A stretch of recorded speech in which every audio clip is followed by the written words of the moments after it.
विधाओं की 20 से ज़्यादा किताबें लिख चुके हैं, जिसमें तेवरी आपकी प्रमुख विधा है। समस्त हैदराबाद के नए साहित्यकारों के संरक्षक की भूमिका आप बहुत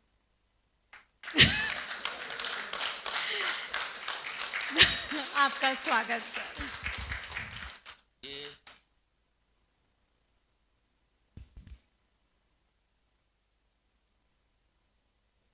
निर्धारित समय तो पूरा हो गया। हाँ? नमस्कार मित्रों। तत्वा या तत्व जो भी है के कर्ता धर्ता आदरणीय अखिलेश जी, गजेंद्र जी और प्रदीप, तीसरा नाम क्या, मनदीप, हाँ, आदि आदि आदि आदि। असल में मैंने गलती की, मुझे नाम लिखवा लेने चाहिए थे। चूंकि मैं आज की इस पंक्ति में सबसे अंत में खड़ा हुआ हूं, इसलिए मेरा कर्तव्य बनता है कि मैं हम सब की ओर से, इस मंच की ओर से तत्व के इन पांचों तत्वों, क्योंकि 5 तत्व कहते हैं हमारे यहाँ, सूफी लोग 4 तत्व कहते हैं। अब जितने भी तत्व हों, केमिस्ट्री में तो 100 कुछ तत्व होते हैं, तो जितने भी तत्व हैं सारे तत्वों का बहुत बहुत बहुत धन्यवाद, अभिनंदन कि आपने कुछ नया करने की सोची। यूं तो आप नया बहुत अरसे से करते आ रहे हैं, लेकिन उस नए में कुछ और नया जोड़ने की सोची। इसके लिए हम आपका अभिनंदन करते हैं और इस शहर के तमाम जो कलमकार हैं, मैं उनकी ओर से भी आप सबका अभिनंदन करता हूं। एक आध से मैं आपका परिचय कराना चाहता हूं, बस एक से ही करा दूं, उन्हीं में आप सबको देख लीजिए। यहां हमारे बीच बहुत वरिष्ठ कवयित्री, हैदराबाद की हिंदी और सिंधी और उर्दू की बड़ी लेखिका, रचयित्री और मैं कहूं कि अनेक रचनाकारों को प्रेरित करने वाली कवयित्री, बड़ा महत्वपूर्ण हस्ताक्षर आदरणीय सुनीता लुल्ला जी यहाँ उपस्थित हैं। तो इनके माध्यम से मैं कहना चाहता हूं कि हैदराबाद के तमाम लिखने वाले लोग, क्योंकि जो इस हाईटेक सिटी या इस इलाके के लोग हैं वो ज़्यादा उधर से परिचित नहीं हैं, तो उधर के तमाम लोग जो हैं वो आपके साथ हैं, ये मैं कहना चाहता हूं। एक वाक्य अपने इस मंच के लिए भी, क्योंकि देखिए कविता तो जितनी होनी थी वो सारी हो चुकी। मैं तो अब अपेंडिक्स या फुटनोट हूं। तो उधर से ही शुरू करूं। आदरणीय भाई साकेत और साकी दोनों नामों को उन्होंने सार्थक किया अपनी रचना में। बहुत प्यारी रचना। राजीव जी हैं, इनके नयन जो हैं वे प्रेम से भी भरे रहते हैं और जिम्मेदारी भी उठाने के लिए हमेशा तत्पर रहते हैं। दोनों तरह की रचना उन्होंने पढ़ी। मिलन ने आपको, एक तरह से मैं कहना चाहूंगा कि जिंदगी की जिसे कहते हैं वात्सल्य से लेकर के और ट्रेजिक सच्चाइयों तक एक ऐसी यात्रा कराई कि आपने भी महसूस किया होगा, यार हमारे तलवे में भी शायद वो तिल है, तभी हम यहां आए हैं।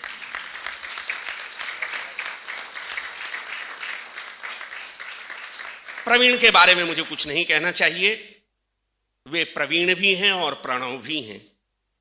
ओंकार है, प्रणव है, सब कुछ है उनमें। और उन्होंने जो प्रेम की यात्रा हमें कराई है और कैसे प्रेम जो है वो मिलता है और कैसे खो जाता है और कैसे फिर एक शून्य, एक निर्वात, एक वैक्यूम छोड़ करके चला जाता है। इस वैक्यूम में से ही तो कविताएं पैदा होती हैं। ये और यही बात जो वैक्यूम की बात है, जब वैक्यूम पैदा होता है तो उसे भरने के लिए वर्षा को आना ही पड़ता है। अब आप देखिए कितनी तपिश है। ये तपिश निश्चित रूप से आज नहीं तो कल बारिश को लाएगी। वहां जब आए बारिश तब आए, वर्षा तब आए, हमारे बीच तो आज आई। तो इस बहुत प्यारे से सलोने से लाडले मंच के लिए मैं अपने आप को गर्वित अनुभव करता हूं कि मुझे इन सब को इतने निकट से देखने, सुनने, महसूसने और इनके साथ बहने का मौका मिला। और मैंने आप सबको भी साथ में बहते हुए देखा। तो खैर दोस्तों, मिलन ने आप सबका तो अभिनंदन कर ही दिया और हम सब उसमें शामिल हैं। निश्चय ही आप सब वो है ना गुरु गोविंद सिंह का कि भैया कितने लाख से एक लड़ाऊं, तो भैया हमारे तो ये सब जो है 1.25 लाख से एक लड़ाने वाले हैं। तो आप सबको प्रणाम करते हुए कुछ रचनाओं के अंश दूंगा और प्रवीण जी को, करुणा जी को पूरा हक है कि मुझे जब चाहें तब रोक दें कि अब न बालों और गालों की कथा लिखिए। इसमें नाराज होने की बात नहीं है वर्षा जी, असल में अब की बात कर रहे हैं। हाँ, नहीं, आगे भी लिखी जाती रहेंगी। जिस क्षण में रचना लिखी गई, क्योंकि मैं भी बाल और गाल की बात आगे करूंगा, मैं भी करूंगा। तो अब न बालों और गालों की कथा लिखिए। क्यों? देश लिखिए, देश का असली पता लिखिए।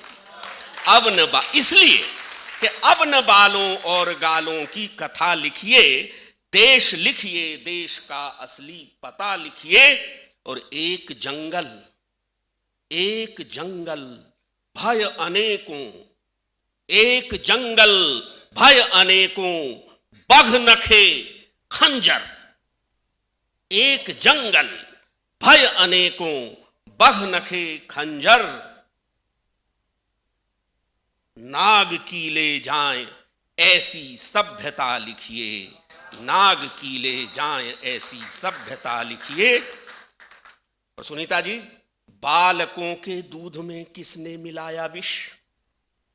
बालकों के दूध में, कर्नल साहब, बालकों के दूध में किसने मिलाया विष? कौन अपराधी यहां, किसकी खता लिखिए। कौन अपराधी यहां, किसकी खता लिखिए।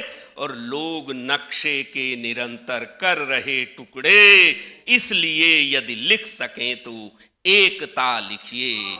इसलिए यदि लिख सकें तो एकता लिखिए। इसीलिए कहा कि अब न बालों और गालों की कथा लिखिए। और एक मुक्तक देखें, हादसे अब घटने चाहिए। घटने का मतलब घटित होना नहीं, घटना, कम होना। बहुत घटित हो रहे हैं हादसे, अब घटने चाहिए यार, बादल छटने चाहिए। हादसे अब घटने चाहिए यार, बादल छटने चाहिए।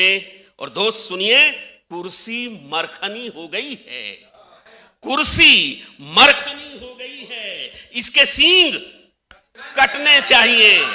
कुर्सी मरखनी हो गई है, इसके सींग कटने चाहिए। और एक रचना के कुछ अंश देखें। एक चित्र है, देश में क्या है, नाग की बांबी खुली है, नाग की बांबी खुली है। आइए साहब, नाग की बांबी खुली है, आइए साहब, लेकिन दूध लेके जाना पड़ता है ना। तो नाग की बांबी खुली है, आइए साहब, भर कटोरा दूध का भी लाइए साहब, भर कटोरा दूध का भी लाइए साहब। और रोटियों की फिक्र क्या है, कुर्सियों से लो, रोटियों की फिक्र क्या है, कुर्सियों से लो, गोलियां बटने लगी हैं, खाइए साहब, गोलियां बटने लगी हैं, गोलियां, हाँ, गोलियां बटने लगी हैं, खाइए साहब। और एक चित्र देखें कि टोपियों के हर महल के द्वार छोटे हैं, छोटे हैं। टोपियों के महल बनाते हैं ना हम, आजकल बनाने में लगे हुए हैं, अभी उसका 5वां चरण शायद आज था, है? या छठा था साहब, छठा, हाँ। तो टोपियों के हर महल के द्वार छोटे हैं, द्वार छोटे हैं, और झुककर जाइए साहब, कि टोपियों के हर महल के द्वार छोटे हैं, और झुककर जाइए साहब। और बिछ नहीं सकते अगर तुम पायदानों में, फिर कयामत आज बनकर छाइए साहब, बिछ नहीं सकते अगर तुम पायदानों में, फिर कयामत आज। फिर एक मुक्तक देखें, एकदम इस आवेश वाली स्थिति से थोड़ी दूसरी तरफ लेके चलता हूं आपको। छज्जे पे चोंच लड़ाते कबूतरों को देखकर, छज्जे पे चोंच लड़ाते कबूतरों को देखकर, बस्ती के दारोगा ने कल बंदूक दाग दी। कुछ कहना है साहब?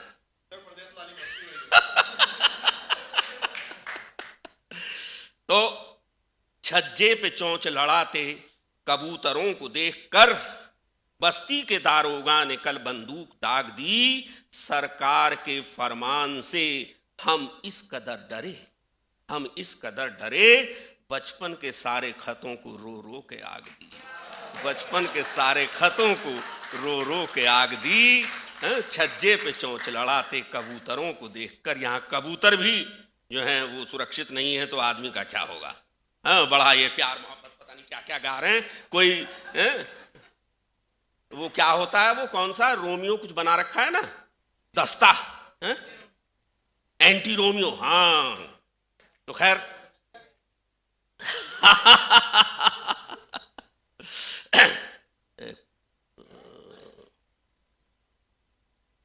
उत्ती के एक पश्चिमी उत्तर प्रदेश में एक मुहावरा या कहें कि लोकोक्ति जैसा है, उत्ती के पाथना। उत्ती के पाथना, इसका अर्थ होता है निरर्थक परिश्रम करना, काम तो बहुत किया लेकिन रिजल्ट नहीं आया, कोई परिणाम नहीं मिला। और ये जो हम अभी मैं कह रहा था कि आज हमारा 5वां छठा चरण है, ये उत्ती के पास नहीं चल रहे हैं यहाँ महीने भर से ज्यादा से, कि अपने हक में वोट दिला के क्या उत्ती के पाथोगे, अपने हक में वोट दिला के क्या उत्ती के पाथोगे, दिल्ली के दरबार में जाके क्या उत्ती के पाथो, क्या कर लोगे?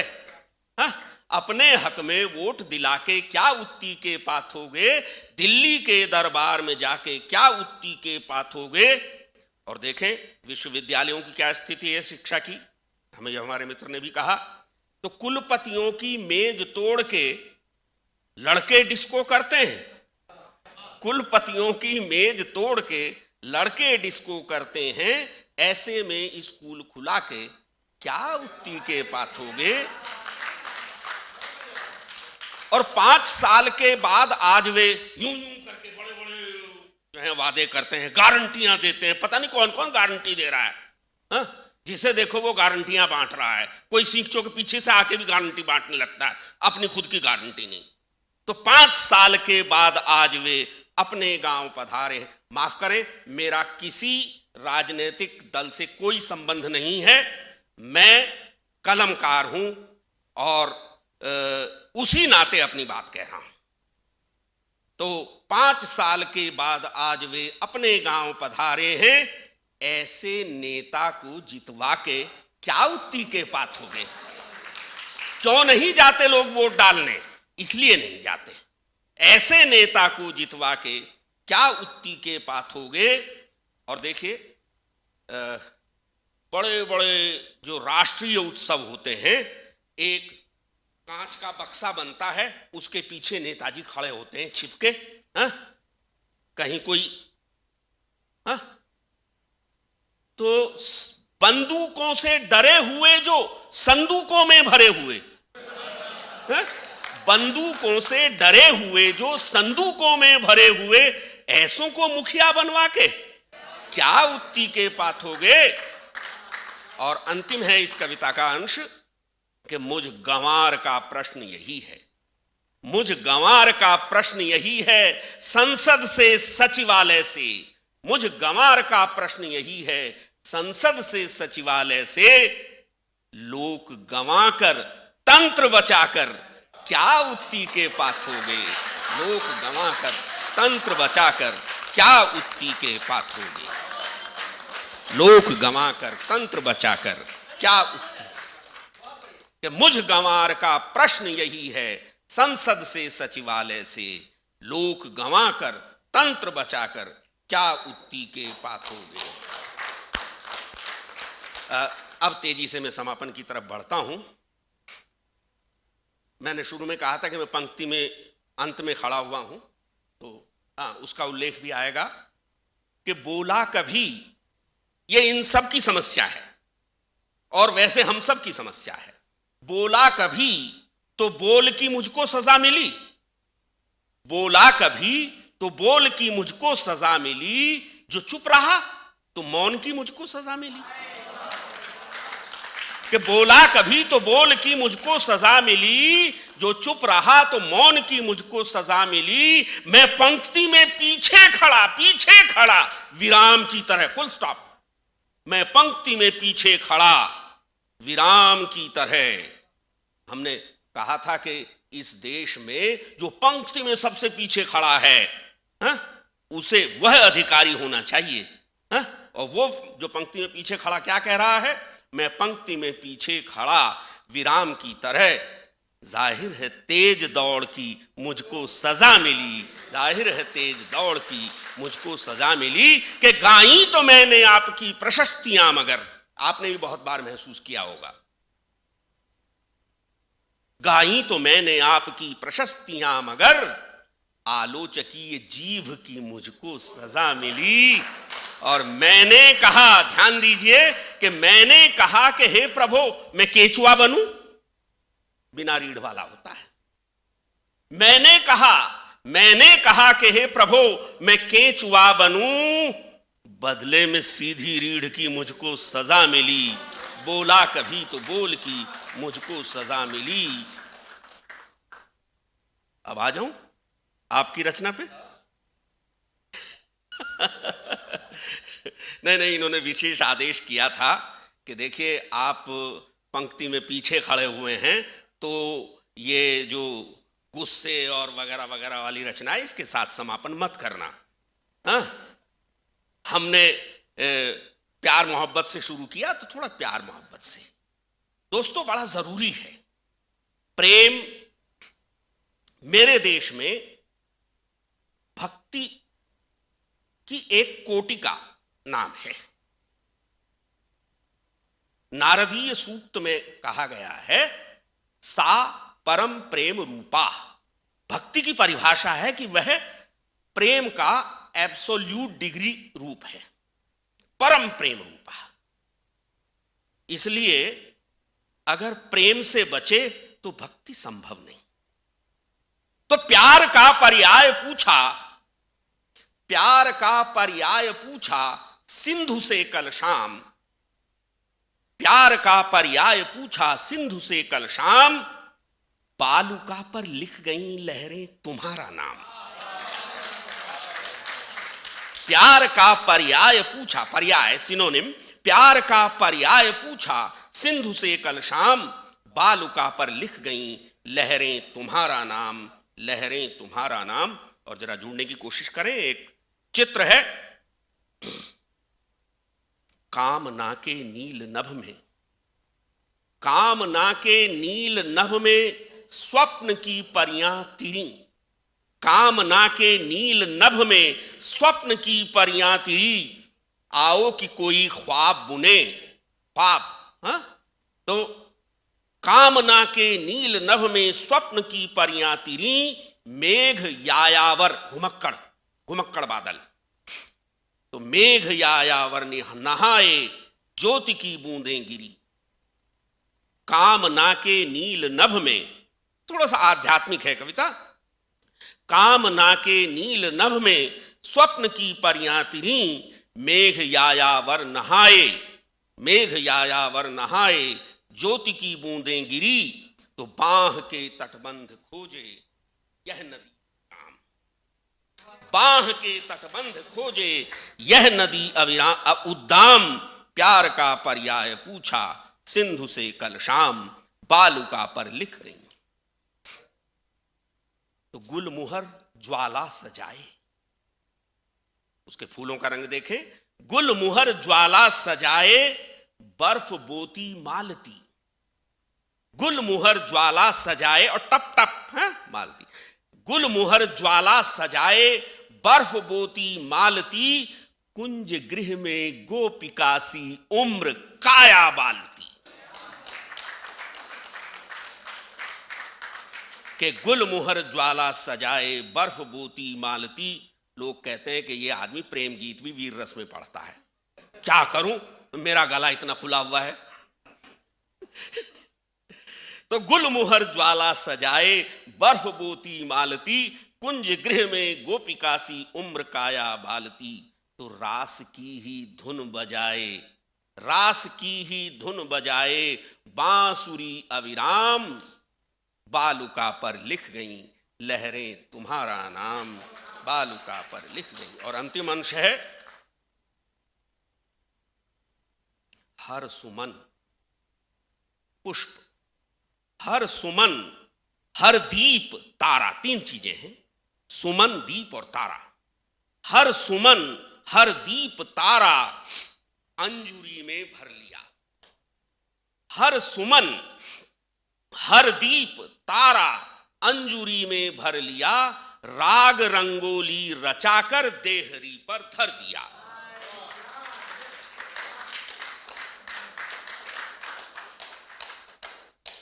कि हर सुमन, हर दीप तारा, अंजुरी में भर लिया, राग रंगोली रचाकर देहरी पर धर दिया। आज अर्पण के गगन में लीन सब परिणाम, आज अर्पण के गगन में लीन सब परिणाम, बालुका पर लिख गई लहरें तुम्हारा नाम। प्यार का पर्याय पूछा सिंधु से कल शाम, बालुका पर लिख गई लहरें तुम्हारा नाम, लहरें तुम्हारा नाम। मित्रों बहुत बहुत धन्यवाद।